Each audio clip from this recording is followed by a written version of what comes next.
ಮಗುವನ್ನು ಬೆಡ್ ಮೇಲೆ ಮಲಗಿಸಿದ ಸ್ವರ ಬದಲಾಗಿದ್ದ ರೂಮನ್ನು ಆಶ್ಚರ್ಯದಲ್ಲಿ ನೋಡುವಳು. ರೂಮಿನ ತುಂಬ ಟಾಯ್ಸ್ಗಳು, ದೊಡ್ಡ ದೊಡ್ಡ ಟೆಡ್ಡಿ ಬೇರ್ಗಳು, ಮಗುವಿಗೆ ಬೇಕಾದ ಎಲ್ಲ ಸಾಮಾನುಗಳು ಆ ರೂಮಿನ ತುಂಬ ತುಂಬಿತ್ತು. ಜೊತೆಗೆ hot bag, dry fruits, chocolate ಎಲ್ಲವೂ ಕೂಡ ಮಿನಿ ಫ್ರಿಡ್ಜ್ನಲ್ಲಿ ಇತ್ತು. ಅದನ್ನೆಲ್ಲ ಆಶ್ಚರ್ಯದಲ್ಲೇ ತೆರೆದು ನೋಡುವ ಸ್ವರ ದೊಡ್ಡ ಡೈರಿ ಮಿಲ್ಕ್ ಸಿಲ್ಕ್ ಚಾಕ್ಲೇಟನ್ನು ತೆಗೆದುಕೊಂಡವಳು ಅದಕ್ಕೆ ಮುತ್ತಿಟ್ಟು ಹಾಸಿಗೆ ಮೇಲೆ ಕುಳಿತುಕೊಂಡಳು. ಅಗಸ್ತ್ಯ: ಸರ್, ಇದನ್ನೆಲ್ಲ ಮಗುವಿಗಾಗಿ ಮಾಡಿದ್ರಾ? ಅಯ್ಯೋ, ನಂಬೋಕೆ ಆಗ್ತಾ ಇಲ್ಲ. ಅವರು ನನ್ನನ್ನು ಮತ್ತೆ ಮಗುನ ಸಾಯಿಸಿ ಬಿಡ್ತಾರೆ ಅಂತ ಭಯಪಟ್ಟಿದ್ದೆ. ಆದರೆ ಅವರು ನಮಗೆ ಇಷ್ಟೊಂದೆಲ್ಲ ವ್ಯವಸ್ಥೆ ಮಾಡಿದ್ದಾರೆ. ಪಾಪುನ ಎತ್ತಿಕೊಳ್ತಾರೆ. ಅವಳಿಗಾಗಿ ರಾಶಿ ರಾಶಿ ಟಾಯ್ಸ್, ಹೊಸ ಹಾಸಿಗೆಗಳು, ಮಗುವಿಗೆ ಬೇಕಾದ ಡೈಫರ್, ಹೊಸ ಹೊಸ ದೊಡ್ಡ ದೊಡ್ಡ ಬ್ರ್ಯಾಂಡೆಡ್ ನ್ಯಾಪ್ಕಿನ್, ಬೇಬಿ ಕ್ರೀಮ್ಸ್ಗಳು, ಲೋಷನ್ಸ್, ಹಾಗೆ ಇಷ್ಟೊಂದು ಬಟ್ಟೆಗಳು ಎಲ್ಲ ಕೂಡ ತಂದಿಟ್ಟಿದ್ದಾರೆ. ಅದು ಕೂಡ ಒಂದೇ ಗಂಟೆಯಲ್ಲಿ. ಅಂದರೆ ಮಗುನ ಒಪ್ಪಿಕೊಂಡಿದ್ದಾರೆ. ಇದನ್ನೆಲ್ಲ ನೋಡಿದರೆ ಅವರು ಮಗುವನ್ನು ಒಪ್ಪಿಕೊಂಡಿರುವ ಆಗಿದೆ. ದೇವರೇ, ನನ್ನ ಕೋರಿಕೆಯನ್ನು ಇಷ್ಟು ಬೇಗ ಈಡೇರಿಸ್ತೀಯಾ ಅಂತ ಅಂದುಕೊಂಡಿರಲಿಲ್ಲ. ಯಾವತ್ತೂ ಕೂಡ ಯೋಚಿಸಿರಲಿಲ್ಲ ಮಗುವನ್ನು ಅಗಸ್ತ್ಯ ಸರ್ ಒಪ್ಪಿಕೊಳ್ಬೇಕು ಎಂದು. ಆದರೆ ಇಷ್ಟು ಬೇಗನೆ ಎಲ್ಲವನ್ನು ನೀನು ಈಡೇರಿಸ್ತಿದ್ಯಾ? ಇದನ್ನು ನಂಬಲೇ ಕಷ್ಟವಾಗುತ್ತಿದೆ ನನಗೆ. ನನಗೇನಾದರೂ ಮಾಡು, ಆದರೆ ಮಗುವಿಗೆ ಅದರ ಅಪ್ಪನ ಪ್ರೀತಿಯನ್ನು ಕೊಡಿಸಿಬಿಡು, ಅಷ್ಟೇ ಸಾಕು. ಇನ್ನೇನು ಬೇಡ ಅಂತ ಅಂದುಕೊಂಡವಳು ಇದ್ದಕ್ಕಿದ್ದಂತೆ ಹೊಟ್ಟೆ ನೋವು ಬಂದಾಗ ಅಲ್ಲೇ ಇದ್ದ ಹಾಟ್ ಪ್ಯಾಕನ್ನು ಎತ್ತಿಕೊಂಡು ಹೊಟ್ಟೆ ಮೇಲೆ ಇಟ್ಟುಕೊಂಡು ಕಣ್ಣು ಮುಚ್ಚಿದಳು. ಇದನ್ನೆಲ್ಲ ನನಗಾಗಿ ತರಿಸಿದ್ದೀರಾ, ಆದರೆ ನನ್ನ ಮೇಲಿರುವ ಪ್ರೀತಿಯಿಂದಲ್ಲ, ಕರುಣೆಯಿಂದಲ್ಲ ಅಂತ ನನಗೆ ಗೊತ್ತು. ನೀಲಾಂಬರಿ ಮೇಡಮ್ ಅವರು ಕಲಿಸಿರುವ ಸಂಸ್ಕಾರ ನಿಮ್ಮಲ್ಲಿ ಇನ್ನೂ ಇದೆ. ಅದಕ್ಕಾಗಿಯೇ ನನ್ನ ಸ್ಥಿತಿಯನ್ನು ಅರಿತುಕೊಂಡು ನನಗಿಷ್ಟೆಲ್ಲ ವ್ಯವಸ್ಥೆ ಮಾಡಿದ್ದೀರಾ. Thank you Agastya sir. ನಾನು ಕನಸಲ್ಲೂ ಯೋಚಿಸಿರಲಿಲ್ಲ ನೀವು ನನಗೆ ಈ ರೀತಿ ಇದನ್ನೆಲ್ಲ ತಂದು ಕೊಡ್ತೀರಾ ಅಂತ. ಅದಕ್ಕೆ ಅಲ್ಲವೇ ನಾನು ನಿಮ್ಮನ್ನು ನನ್ನ ಪಾಲಿನ ದೇವರು ಅಂತ ಅನ್ನೋದು ಎಂದು ಅಗಸ್ತ್ಯನನ್ನು ನೆನಪು ಮಾಡಿಕೊಂಡ ಸ್ವರ ನಾಚಿಕೆಯಲ್ಲಿ ಕೆಂಪಾಗಿದ್ದಳು. ಅದರ ಹಿಂದೆಯೇ ಸಪ್ತಾಳ ನೆನಪು ಬಂದಾಗ ಮಂಕಾದವಳು ಹಣೆ ಮೇಲೆ ಕೈ ಹೊತ್ತಳು. ಇದೆಲ್ಲ ನಿನಗೆ ಸಿಗಬೇಕಾಗಿದ್ದು. ಒಂದಿಂಚು ಪ್ರೀತಿ ಇಲ್ಲದ ನಮ್ಮನ್ನೇ ಈ ರೀತಿ ನೋಡಿಕೊಳ್ಳುತ್ತಿದ್ದಾರೆ. ಇನ್ನು ನೀನು ಅವರ ಜಗತ್ತು ಆಗಿದ್ದೆ, ಅವರ ನಿಜವಾದ ಪ್ರೀತಿಯಾಗಿದ್ದೆ. ನಿನ್ನನ್ನು ಹೇಗೆ ನೋಡಿಕೊಳ್ಳುತ್ತಿದ್ದರು ಸಪ್ತ. ಆದರೆ ನೀನು ಅವರ ಮೇಲಿರುವ ನಂಬಿಕೆಯನ್ನು ಕಳೆದುಕೊಂಡು ನಿನ್ನ ಜೀವನವನ್ನು ನೀನೇ ಕಷ್ಟದಲ್ಲಿ ಸಿಲುಕಿಸಿಕೊಂಡಿದ್ಯಾ. ನಿಜವನ್ನು ಹೇಳಿ ನಿನ್ನ ಜೀವನವನ್ನು ಇನ್ನೂ ಕಷ್ಟಕ್ಕೆ ಸಿಲುಕಿಸಲು ನನಗೆ ಇಷ್ಟ ಇಲ್ಲ. ಅದಕ್ಕಾಗಿಯೇ ನಾನು ಮೌನವಾಗಿರೋದು. ಇಲ್ಲವಾದರೆ ನಾನು ಯಾವತ್ತೋ ನಿನಗೆ ಸತ್ಯ ಹೇಳುತ್ತಿದ್ದೆ ಸಪ್ತ.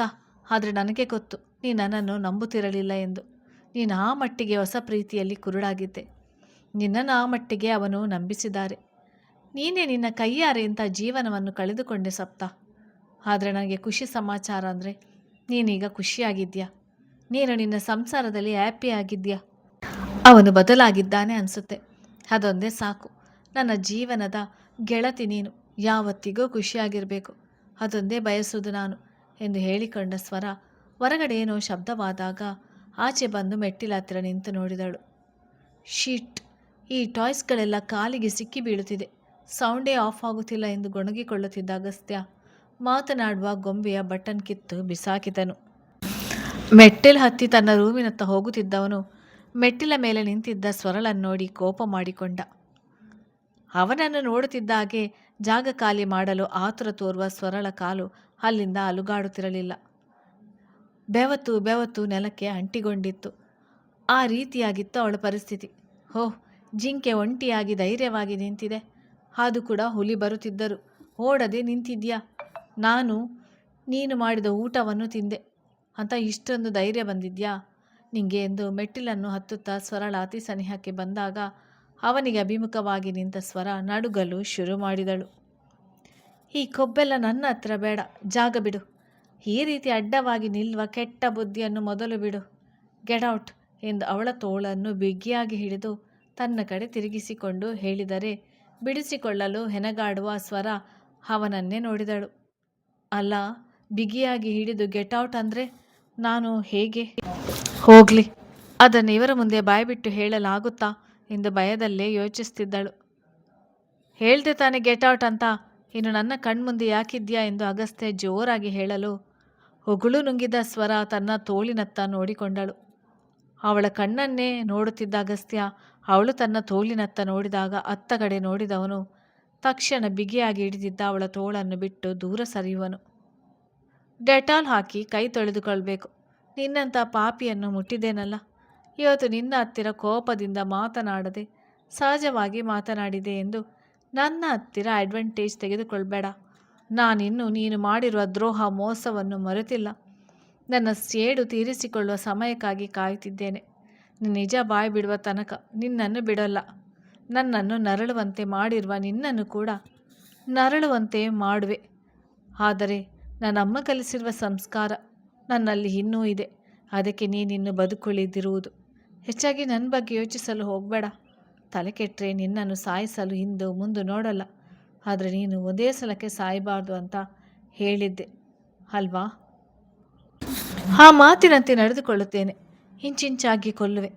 ನಿನ್ನನ್ನು ಶ್ರೀಮಂತಿಗೆ ಜೀವನ ಬೇಕು ಅಲ್ವಾ? ನಿಂಗೆ ಅನುಭವಿಸ್ತೀಯ. ಈ ಶ್ರೀಮಂತಿಗೆ ಜೀವನವನ್ನು ಚೆನ್ನಾಗಿ ಅನುಭವಿಸ್ತೀಯ.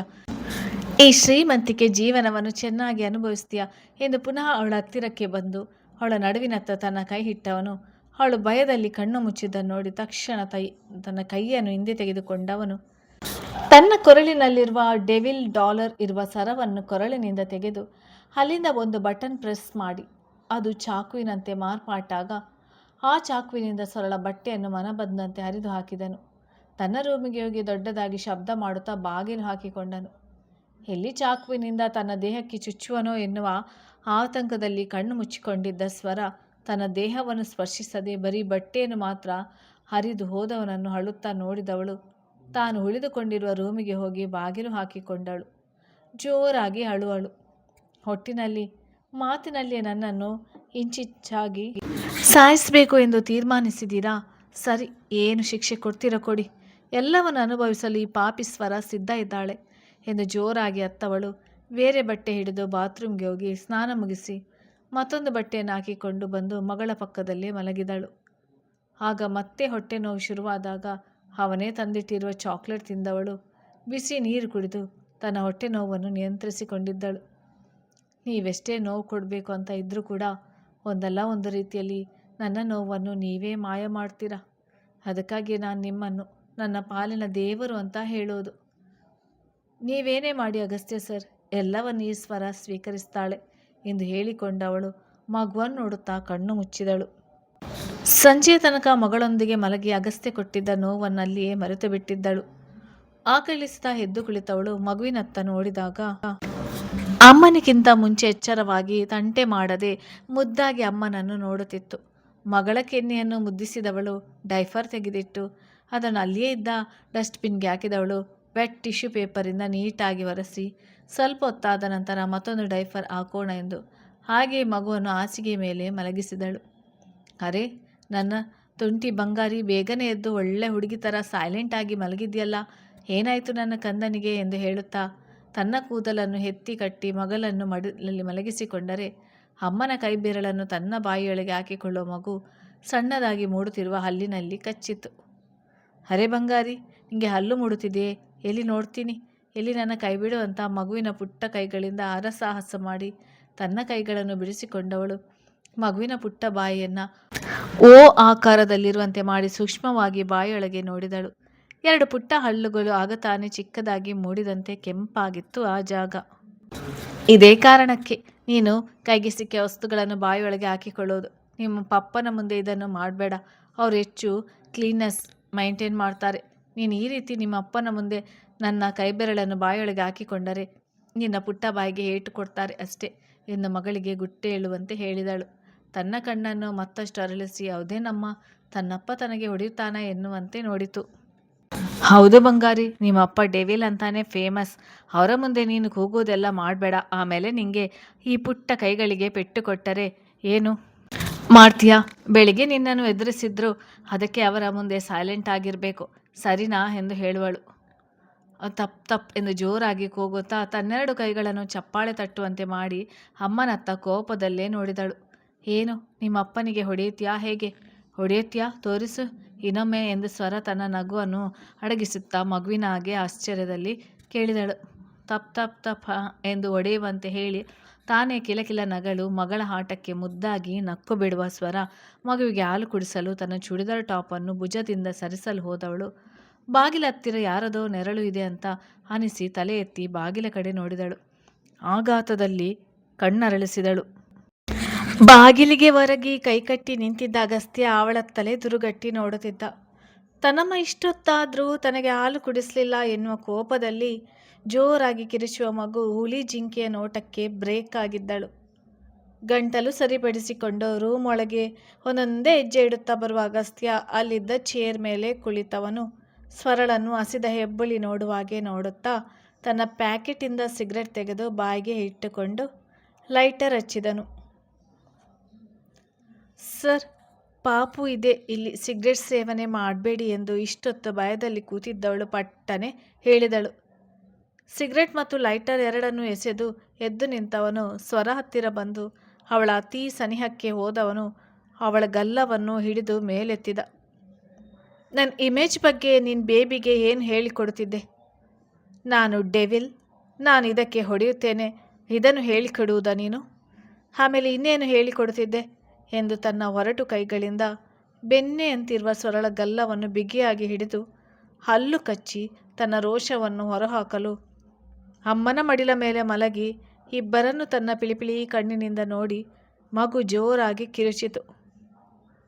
ಹೋಯ್, ಇಲ್ಲಿ ಮಾತನಾಡ್ತಾ ಇದ್ದೀನಿ ತಾನೆ, ಮಧ್ಯದಲ್ಲಿ ನಿನ್ನದೇನು ಎಂದು ಬಲವಂತವಾಗಿ ಸ್ವರ ಮಡಿಲಲ್ಲಿದ್ದ ಮಗುವನ್ನು ಎತ್ತಿಕೊಂಡು ಜೋರಾಗಿ ಗದರಿಬಿಟ್ಟ.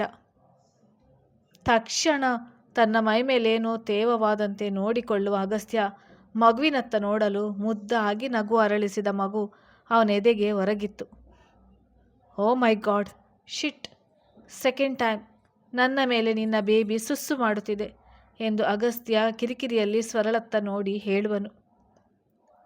ಅಯ್ಯೋ, ಅದು ಈಗ ತಾನೇ ಡೈಪರ್ ಬಿಚ್ಚಿಟ್ಟಿದ್ದೆ, ನೀವು ಯಾಕೆ ಎತ್ಕೊಂಡ್ರಿ ಎಂದು ತೊದಲುತ್ತಾ ಹೇಳಿದವಳು ಹಾಸಿಗೆ ಮೇಲಿನಿಂದ ಕೆಳಗೆ ಇಳಿದು ಮಗುವನ್ನು ಎತ್ತಿಕೊಳ್ಳಲು ಹೋದಾಗ ಅವಳ ಹತ್ತಿರ ಹೋಗದ ಮಗು ಅಗಸ್ತ್ಯನ ಕೊರಳನ್ನು ತನ್ನ ಪುಟ್ಟ ಕೈಗಳಿಂದ ತಬ್ಬಿತ್ತು. ಡೂ ಸಮಥಿಂಗ್, ನನಗೆ ಇರಿಟೇಟ್ ಆಗ್ತಿದೆ ಸ್ವರ, ಡೂ ಸಮಥಿಂಗ್, ಹೋಗು, ನಿನ್ನಮ್ಮನ ಹತ್ತಿರ ಹೋಗು ಎಂದು ಮಗುವನ್ನು ಸ್ವರ ಕಡೆ ಕೊಡಲು ಹೋದರೆ ಅವನಿಂದ ದೂರ ಹೋಗಲು ಇಚ್ಛಿಸಿದ ಮಗು ಜೋರಾಗಿ ಅಳುತ್ತಾ ಸ್ವರ ಕಡೆ ತಿರುಗಿ ನಾನು ನಿನ್ನ ಹತ್ತಿರ ಬರೋಲ್ಲ ಎನ್ನುವಂತೆ ತಲೆ ಆಡಿಸಿತು. ಕಿರಿಕಿರಿಗೊಳ್ಳುತ್ತಿದ್ದ ಅಗಸ್ತ್ಯ ಮಗು ಜೋರಾಗಿ ಅಳುತ್ತಾ ತನ್ನನ್ನು ತಬ್ಬಿ ದುಃಖಡಿಸುತ್ತಿರುವುದನ್ನು ಮೊದಲ ಬಾರಿಗೆ ತನ್ನ ಕೋಪ ಹಠ ಎಲ್ಲವನ್ನು ಬಿಟ್ಟು ನೋಡುವನು. ಹತ್ತು ಹತ್ತು ಆ ನೀಲಿ ಕಂಗಳು ಮುತ್ತು ಉದುರಿಸುವಂತೆ ಕಣ್ಣೀರನ್ನು ಉದುರಿಸುತ್ತಿತ್ತು. ಈ ಪುಟ್ಟ ಚೂಪಾದ ಮೂಗು ಕೆಂಪಾಗಿತ್ತು. ಬೆಣ್ಣೆ ಮುದ್ದೆ ಅಂತಿರುವ ದುಂಡಾದ ಕೆನ್ನೆಗಳು ಗುಲಾಬಿ ಬಣ್ಣಕ್ಕೆ ತಿರುಗಿತ್ತು. ಹವಳದಂತಿರುವ ಪುಟಾಣಿ ತುಟಿಗಳು ಅಗಸ್ತ್ಯನ ಉದ್ದ ಮೂಗನ್ನು ಬಾಯಲ್ಲಿ ಹಾಕಿಕೊಂಡು ಜೊಲ್ಲು ಸುರಿಸುತ್ತಿದ್ದರೆ ಭಾವುಕನಾಗುವ ಅಗಸ್ತ್ಯ ಸ್ವರ ಮಗುವನ್ನು ಬಲವಂತವಾಗಿ ಎತ್ತಿಕೊಳ್ಳಲು ಬಂದಾಗ ಅವಳ ಕೈಯನ್ನು ಬಿಗಿಯಾಗಿ ಹಿಡಿದವನು ಮಗುವಿನ ನೆತ್ತಿಗೆ ಮೆಲ್ಲನೆ ತುಟಿಯೋರಿದ. ಮೈ ಲಿಟಲ್ ಪ್ರಿನ್ಸೆಸ್, ನನ್ನ ಮಗಳು ಅಲ್ವಾ ಇವಳು, ನನ್ನಿಂದ ದೂರ ಹೋಗೋಕ್ಕೆ ಅವಳಿಗೆ ಇಷ್ಟ ಇಲ್ಲ, ನನ್ನ ಹತ್ತಿರ ಇರ್ತಾಳೆ ಅಲ್ವಾ ಇವಳು ಅಂತ ಸ್ವರಳ ಕೈಯನ್ನು ಬಿಗಿಯಾಗಿ ಹಿಡಿದು ಮಗುವನ್ನು ನೋಡುತ್ತಾ ಕೇಳುವನು. ಅಗಸ್ತ್ಯ ಸರ್ ಎಂದು ಆಘಾತದಲ್ಲಿ ಅಪ್ಪ ಮಗಳನ್ನು ನೋಡುತ್ತಿದ್ದ ಸ್ವರ ಕಣ್ಣೀರು ಒರೆಸಿಕೊಂಡು ಅವ ಮೊದಲ ಬಾರಿಗೆ ಮಗುವನ್ನು ಅಷ್ಟು ಪ್ರೀತಿಯಿಂದ ನೋಡುತ್ತಿರುವುದು ಕಣ್ಣಾರೆ ಕಂಡ ಸ್ವರಳಿಗೆ ಇಷ್ಟೇ ಸಾಕು ಎಂದು ಎನಿಸಿಬಿಟ್ಟಿತ್ತು. ಡಾರ್ಲಿ, ನೋ, ಡೋಂಟ್ ಕ್ರೈ, ನಿನ್ನನ್ನು ಬಿಟ್ಟು ಹೋಗಲ್ಲ, ಇಲ್ಲೇ ಇರ್ತೇನೆ, ಪ್ಲೀಸ್ ಪ್ರಿನ್ಸೆಸ್, ಅಳಬೇಡ ನೀನು ಎಂದು ಮೃದುವಾಗಿ ಮಗುವಿನ ಬೆನ್ನ ಮೇಲೆ ಸವರುತ್ತಾ ಹೇಳಿದವನು ತನ್ನ ಮಗಳನ್ನು ಪ್ರೀತಿಯಿಂದ ನೋಡಿ ಎರಡು ಕೈಗಳಿಂದ ಮಗುವನ್ನು ಮೇಲಕ್ಕೆತ್ತಿ ಮಗಳ ಗಲ್ಲಕ್ಕೆ ಮುತ್ತಿಟ್ಟಿದ್ದ. ಇಷ್ಟೊತ್ತು ಅಳುತ್ತಿದ್ದ ಮಗು ಅಪ್ಪನ ಪ್ರೀತಿಯ ಮುತ್ತು ಸಿಗುತ್ತಿದ್ದಾಗೆ ಅಳು ನಿಲ್ಲಿಸಿ ಜೋರಾಗಿ ನಕ್ಕಿತ್ತು. ಎರಡು ಕೈಗಳನ್ನು ಕೈ ಮುಗಿದು ಗಲ್ಲದ ಹತ್ತಿರ ಇಟ್ಟುಕೊಂಡಿದ್ದ ಸ್ವರ ಈ ದೃಶ್ಯವನ್ನು ಹಬ್ಬದಂತೆ ನೋಡುತ್ತಿದ್ದಳು. ಪೀ ಮಾಡಿದಾಳೆ ಅಲ್ವಾ, ಇನ್ಫೆಕ್ಷನ್ ಆಗುತ್ತೆ, ಡೈಪರ್ ಹಾಕುವ ಇವಾಗ ಎಂದು ಅಗಸ್ತ್ಯ ಕೋಪ ಬಿಟ್ಟು ಸ್ವರಳನ್ನು ಮಾತನಾಡಿಸಲು ತಡಬಡಾಯಿಸಿ ಸರಿ ಎಂದವಳು ವಾಶ್ರೂಮ್ಗೆ ಹೋಗಿ ಒಂದು ಪುಟ್ಟ ಬಕೆಟ್ನಲ್ಲಿ ಬೆಚ್ಚಗಿನ ನೀರು ತಂದು ಹಾಸಿಗೆ ಕೆಳಗಿಟ್ಟವಳು ಮಗುವನ್ನು ಎತ್ತಿಕೊಳ್ಳಲು ಹೋದಾಗ ಅವಳಿಗೆ ಕೊಡದ ಅಗಸ್ತ್ಯ ತಾನೇ ಮಗುವನ್ನು ಹೇಗೇಗೂ ಹಿಡಿದುಕೊಳ್ಳುತ್ತಾ ಹಾಸಿಗೆ ಮೇಲೆ ಕುಳಿತುಕೊಳ್ಳುವನು. ನೋಡು, ಅವಳು ನಿನ್ನ ಹತ್ರ ಬರ್ತಾ ಇಲ್ಲ. ಈಗ ಅವಳಿಗೆ ಈ ಡ್ಯಾಡ್ ಬೇಕು. ಸೊ ನೀನು ಹೀಗೇ ಕ್ಲೀನ್ ಮಾಡು ಎಂದು ಹೇಳುವನು. ಅದು ಹೇಗೆ ಆಗುತ್ತೆ? ಅವಳನ್ನು ನೀವು ಸರಿಯಾಗಿ ಹಿಡಿದುಕೊಳ್ಳಿ. ತಲೆ ಮತ್ತು ಸೊಂಟದ ಹತ್ತಿರ ಹೀಗೆ ಹಿಡಿದುಕೊಳ್ಬೇಕು. ಇನ್ನು ಸರಿಯಾಗಿ ಕೊರಳ ಹತ್ತಿರ, ಸೊಂಟದ ಹತ್ತಿರ ನಿಂತಿರೋಲ್ಲ. ಹಾಗಾಗಿ ನಾವು ಮೃದುವಾಗಿ ಹೀಗೆ ಹಿಡಿದುಕೊಳ್ಬೇಕು, ಗಟ್ಟಿಯಾಗಿಲ್ಲ ಎಂದು ಅವನಿಗೆ ಹಿಡಿದುಕೊಳ್ಳುವುದನ್ನು ತಿಳಿಸಿದಳು. ನಂತರ ಮಗುವನ್ನು ಅವಳಿಗೆ ಕೊಟ್ಟು ಅಗಸ್ತ್ಯ ಒದ್ದೆಯಾಗಿದ್ದ ತನ್ನ ಶರ್ಟ್ ಬಿಚ್ಚಿಟ್ಟು ಸ್ವರ ಮುಂದೆ ಸಂಕೋಚಗೊಳ್ಳದೆ ಹಾಗೆಯೇ ಕುಳಿತುಕೊಂಡು ಮಗುವನ್ನು ಎತ್ತಿಕೊಳ್ಳಲು ಅವನನ್ನು ಆ ರೀತಿ ನೋಡಿ ಮುಜುಗರಗೊಂಡ ಸ್ವರ ತಲೆ ತಗ್ಗಿಸಿದಳು. ಯಾಕೆ ಹಾಗೆ ನಿಂತಿದ್ಯಾ? ಮಗುವಿಗೆ ರೆಡಿ ಮಾಡು, ಡೈಫರ್ ಹಾಕಬೇಕಲ್ವಾ ಅವಳಿಗೆ ಎಂದು ಹೇಳಿದಾಗ ಹೌದೆಂದು ತಲೆ ಆಡಿಸುವ ಸ್ವರ ಮೃದುವಾದ ಹತ್ತಿ ಬಟ್ಟೆಯನ್ನು ಬೆಚ್ಚಗಿನ ನೀರನ್ನು ಹಿಂಡಿ ಮಗಳ ಫ್ರಾಕ್ ಬಿಚ್ಚಿಟ್ಟು ನೀಟಾಗಿ ಅವಳ ಮೈ ಒರೆಸಿ ನಂತರ ಡೈಫರ್ ಹಾಕಿ ಬೇಬಿ ಲೋಷನ್ ಕ್ರೀಮಿಂದ ಮಗುವಿನ ತ್ವಚೆಯನ್ನು ಮಸಾಜ್ ಮಾಡುವಂತೆ ಮಾಡಿದವಳು ಅದರ ಮೇಲೆ ಪುಟ್ಟ ಚಡ್ಡಿ ಹಾಗೂ ಬಿಳಿ ಬಣ್ಣದ ಉದ್ದವಾದ ಟಾಪ್ ಹಾಕಿದಳು. ಅಪ್ಪನ ತೊಡೆಯ ಮೇಲೆ ನಿಂತು ಮುದ್ದಾಗಿ ಅಮ್ಮನ ಕೈಯಲ್ಲಿ ರೆಡಿ ಮಾಡಿಸಿಕೊಂಡ ಪುಟಾಣಿ ತನ್ನ ಪುಟ್ಟ ಕಾಲನ್ನು ಮೆಲ್ಲಗೆ ಎತ್ತಿ ಅವನ ಹೊಟ್ಟೆ ಮೇಲೆ ಇಡಲು ಹಾಗೆ ಹಿಂದಕ್ಕೆ ಮಲಗಿಕೊಂಡ ಅಗಸ್ತ್ಯ ಮಗುವನ್ನು ತನ್ನ ಹೊಟ್ಟೆಯ ಮೇಲೆ ಮಲಗಿಸಿಕೊಂಡ. ಇಷ್ಟೊತ್ತು ಅಪ್ಪನ ತೋಳಿನಲ್ಲಿ ಮುದ್ದಾಗಿ ನಗುತ್ತಿದ್ದವಳು ಎದ್ದಾಗಿನಿಂದ ಹಾಲು ಕುಡಿದಿಲ್ಲ ಎನ್ನುವುದನ್ನು ನೆನಪಿಸಿಕೊಂಡು ಸೊರಳತ್ತ ನೋಡಿ ಕೈ ಚಾಚಿದಳು. ಬಂದೆ ಪುಟ್ಟ, ಇದನ್ನೆಲ್ಲ ಎತ್ತಿಟ್ಟು ಕ್ಲೀನ್ ಮಾಡಿ ಬರ್ತೇನೆ ಎಂದು ಬಕೆಟನ್ನು ವಾಶ್ರೂಮ್ನಲ್ಲಿಟ್ಟು ಲೋಷನ್, ಬೇಬಿ ಪೌಡರ್ಗಳನ್ನೆಲ್ಲ ನೀಟಾಗಿ ಕಬೋರ್ಡ್ನಲ್ಲಿ ಜೋಡಿಸಿಟ್ಟು ಕೈ ತೊಳೆದು ಬರುವ ಸ್ವರ ಅಗಸ್ತ್ಯನ ನೋಡಿ ಅಲ್ಲಿಯೇ ನಿಂತುಕೊಂಡಳು. ನೋಡು, ನೀನು ಆ ಪಕ್ಕದ ರೂಮಿಗೆ ಹೋಗು. ನಾನು ನನ್ನ ಬೇಬಿ ಜೊತೆ ಆಟ ಆಡಬೇಕೆಂದು ಮಗುವಿನ ಅಂಗಾಲಿಗೆ ಮುತ್ತಿಡುತ್ತಾ ಹೇಳುವನು. ಅದು ಆಗಲ್ಲ, ಒಂದು 10 ನಿಮಿಷ ಅಷ್ಟೇ, ನಿಮ್ಮ ಹತ್ತಿರನೇ ಕೊಡುತ್ತೇನೆ, ಅವಳಿಗೆ ಹಸಿವಾಗಿದೆ ಎಂದು ಮೆಲ್ಲಗೆ ಹೇಳುವಳು. ನಾನು ನನ್ನ ಮಗಳಿಗೆ ತಿನ್ನಿಸ್ತೇನೆ, ಆದರೆ ನೀನು ನನ್ನ ಕಣ್ಮುಂದೆ ಇರಬೇಡ, ಹೋಗು ಇಲ್ಲಿಂದ ಎಂದು ಸ್ವರನ ಕೋಪದಿಂದ ನೋಡಿ ಹೇಳುವನು. ಮಗು ಅವಳತ್ತ ನೋಡಿ ಈಗ ಕೈ ಚಾಚುತ್ತಿರುವುದು ನೋಡಿ ಅವನಿಗೆ ಹೊಟ್ಟೆಗಿಚ್ಚಾಗಿತ್ತು. ಅಯ್ಯೋ, ಮಗುವಿಗೆ ಹಾಲು ಕುಡಿಸ್ಬೇಕು ಸರ್ ಎಂದು ಹೇಗೋ ಧೈರ್ಯ ಮಾಡಿ ಸ್ವರ ಜೋರಾಗಿ ಹೇಳಿದಾಗ ಪಟ್ಟನೆ ಮಗು ಹಿಡಿದುಕೊಂಡು ಎದ್ದು ಕುಳಿತ ಅಗಸ್ತ್ಯ ಮಗುವನ್ನು ನೋಡಿ ಅವಳ ಕೈಗೆ ಕೊಡುವನು. ನಾನು ಬಾಲ್ಕನಿಯಲ್ಲಿ 10 ಮಿನಿಟ್ಸ್ ನಿಂತಿರ್ತೇನೆ, ಅಷ್ಟರೊಳಗೆ ನೀನು ಬೇಗ ಬೇಗ ಬೇಬಿಗೆ ಫೀಡ್ ಮಾಡಿ ಮುಗಿಸು ಎಂದು ಮುಜುಗರದಲ್ಲಿ ಹೇಳಿದವನು ಬಾಲ್ಕನಿಗೆ ಬಾಗಿಲು ತೆರೆದು ಹೊರ ಹೋಗಿ ಅವಳಿಗೆ ಬೆನ್ನಾಕಿ ನಿಂತುಕೊಂಡ. ಹೇ ಕಳ್ಳಿ, ಅಪ್ಪನನ್ನು ನಿನ್ನ ಬೌಂಡ್ರಿ ಒಳಗೆ ಎಳೆದುಕೊಂಡು ಬಿಟ್ಟೆ ಅಲ್ವಾ? ದೊಡ್ಡ ಕಳ್ಳಿ ನೀನು. ನಿನ್ನ ಮುದ್ದಾದ ನಗುವಿನಲ್ಲಿ ಎಲ್ಲರನ್ನೂ ನಿನ್ನ ಬಲೆಯಲ್ಲಿ ಬೀಳಿಸಿಕೊಳ್ತೀಯ ಎಂದು ಮುದ್ದು ಮಾಡುತ್ತಾ ಮಗುವಿಗೆ ಹೊಟ್ಟೆ ತುಂಬಿಸಿದಳು.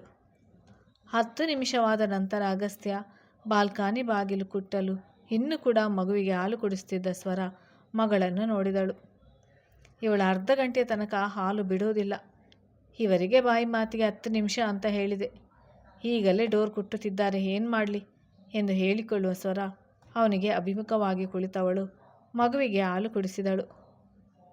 15 ನಿಮಿಷವಾದರೂ ಅವಳು ಏನನ್ನು ಹೇಳದೇ ಇದ್ದಾಗ ಬಾಲ್ಕನಿ ಬಾಗಿಲು ತೆರೆದು ರೂಮ್ ಒಳಗೆ ಬರುವ ಅಗಸ್ತ್ಯ ಸ್ವರ ಮಲಗಿರುವುದನ್ನು ನೋಡಿ ತಾನು ಬಂದಿರುವುದಕ್ಕೆ ಸಾಕ್ಷಿಯಾಗಿ ಲೋಟವನ್ನು ಬೀಳಿಸುವನು. ಅಯ್ಯೋ, ಬಂದ್ಬಿಟ್ಟಿರಾ, ಇರಿ 1 ನಿಮಿಷ, ನನ್ನ ಕಡೆ ತಿರುಗಿ ನೋಡಬೇಡಿ ಎಂದು ಗಾಬರಿಯಲ್ಲಿ ಹೇಳಿದವಳು ತನ್ನ ಚೂಡಿದಾರ್ ಟಾಪ್ ಸರಿಯಾಗಿ ಹಾಕಿಕೊಂಡು ಮಗುವನ್ನು ಹಾಸಿಗೆ ಮೇಲೆ ಸರಿಯಾಗಿ ಮಲಗಿಸಿ ಎದ್ದು ನಿಂತಳು. ನಿನ್ನ ಕೆಲಸ ಮುಗಿಯಿತು, ನೀನು ಹೊರಗೆ ಇರಬೇಕು. ಶಿಕ್ಷೆ ಏನು ಅಂತ ಕೇಳ್ತಾ ಇದೆಯಲ್ಲ, ನಿನಗೆ ಕೊಡ್ತಿರುವ ಶಿಕ್ಷೆ ಯಾವುದು ಗೊತ್ತಾ? ಇದೆ, ಕೇವಲ ಮಗುವಿಗೆ ಹೊಟ್ಟೆ ತುಂಬಿಸುವುದು ಮಾತ್ರ ನಿನ್ನ ಕೆಲಸ. ಇನ್ನು ಮಿಕ್ಕ ಸಮಯವೆಲ್ಲ ನನ್ನ ಜೊತೆ ಇರ್ತಾಳೆ ನನ್ನ ಪ್ರಿನ್ಸೆಸ್. ಇಂಥ ಕಠಿಣ ಶಿಕ್ಷೆ ನಿನಗೆ ಜೀವನ ಪೂರ್ತಿ ನೋವಿನಿಂದ ನರಳಿಸುತ್ತದೆ. ನೀನು ಈ ರೀತಿ ನೋವಿನಿಂದ ನರಳುವುದನ್ನು ನೋಡಿ ನಾನು ನನ್ನ ದ್ವೇಷವನ್ನು ತೀರಿಸಿಕೊಳ್ತೇನೆ ಎಂದು ಕೋಪದಲ್ಲಿ ಹೇಳಿದವನು ಮಗುವಿನತ್ತ ನೋಡಿ ಹಾಸಿಗೆ ಮೇಲೆ ಹೋದವನು ಮಗುವನ್ನು ತನ್ನ ತೋಳಿನಡಿಯಲ್ಲಿ ಮಲಗಿಸಿಕೊಂಡು ಅದರ ಕೆನ್ನೆಗೆ ಮುತ್ತಿಟ್ಟವನು ಮಗು ತನ್ನ ಸ್ವತ್ತು ಎನ್ನುವಂತೆ ಗರ್ವದಿಂದ ಸರಳತ್ತ ನೋಡಿ ವ್ಯಂಗ್ಯವಾಗಿ ನಗುವನು. ಅಪ್ಪನ ಬೆಚ್ಚಗಿನ ಆಸರೆಯಲ್ಲಿ ಮುದ್ದಾಗಿ ನಗುವ ಮಗು ಅವನ ಎದೆಗೂಡಲ್ಲೇ ಗುಬ್ಬಚ್ಚಿಯಾಗಿತ್ತು. ಇನ್ನು ಇಲ್ಲೇ ಏನು ನಿಂತಿದ್ಯಾ? ಟೈಮ್ ಆಗ್ತಾ ಬಂತು, ನಿನ್ನ ಕೆಲಸವನ್ನು ಮರೆತಿದ್ಯಾ? ನನ್ನ ಕೈ ಕೆಳಗೆ ಕೆಲಸ ಮಾಡುವ ಕೆಲಸದವಳು ನೀನು. ನನ್ನ ಅಡುಗೆ ತಿಂಡಿ ಎಲ್ಲವನ್ನು ನೀನೇ ನೋಡಿಕೊಳ್ಬೇಕು. ಸೊ ನಿನ್ನ ಕೆಲಸವನ್ನು ಮುಂದುವರಿಸು. ಮುಂಚೆ ಕೂಡ ಇದನ್ನೇ ಅಲ್ವಾ ನೀನು ಮಾಡುತ್ತಿದ್ದದು, ಮರೆತು ಹೋಗಿದೆಯಾ ಎಂದು ಅಗಸ್ತ್ಯ ಚುಚ್ಚಿದಂತೆ ಹೇಳಿದರೆ ತನ್ನ ಅಳುವನ್ನು ನಿಯಂತ್ರಿಸಿಕೊಳ್ಳುವ ಸ್ವರ ಅಲ್ಲಿಂದ ಓಡಿ ಹೋಗುವಳು. ಕತೆ ಮುಂದುವರಿಯುತ್ತದೆ. ಹಾಗೆ ಯಾರೆಲ್ಲ ನನ್ನ ಚಾನಲನ್ನು ಸಬ್ಸ್ಕ್ರೈಬ್ ಮಾಡಲಿಲ್ಲ ಅವರು ದಯವಿಟ್ಟು ನನ್ನ ಚಾನಲನ್ನು ಸಬ್ಸ್ಕ್ರೈಬ್ ಮಾಡಿ.